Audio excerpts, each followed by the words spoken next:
stol ahvoli hozir mana shunaqa. Umuman ishlashga motivatsiya yo'q, YouTube kontent yaratishga motivatsiya yo'q. Xullas, menga yoqmayapti.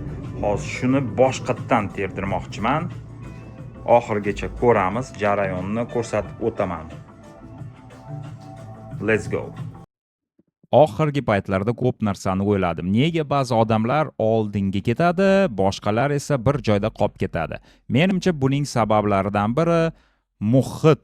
Agar atrofing tartibi qulay va ishlashga undaydigan bo'lsa, natija ham boshqacha bo'ladi. Shuning uchun bugun o'zim uchun yangi ish joy tayyorlayapman.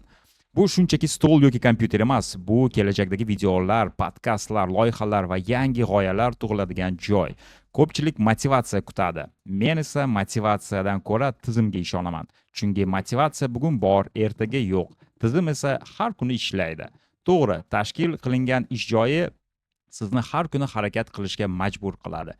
YouTube'da rivojlanish uchun men 3 ta muhim narsani tushundim.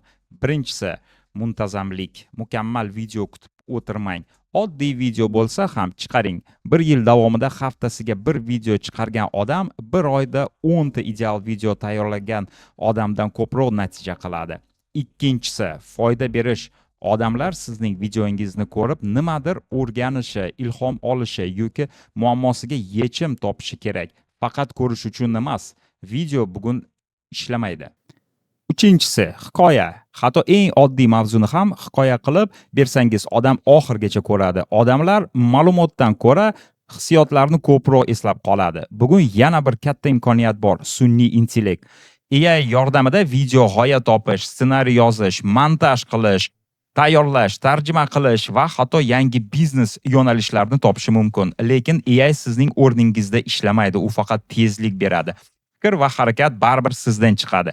Men YouTube'ga qaytyapman. Oldindan podkastlar, biznes, kripto, web 3, sun'iy intellekt va haqiqiy tajribalar bo'ladi. Agar siz ham biror narsani boshlamoqchi bo'lsangiz, ideal vaqtni kutmang. Stolingizni tayyorlang, rejangizni yozing, birinchi qadamni qo'ying. Katta natijalar aynan shunday boshlanadi.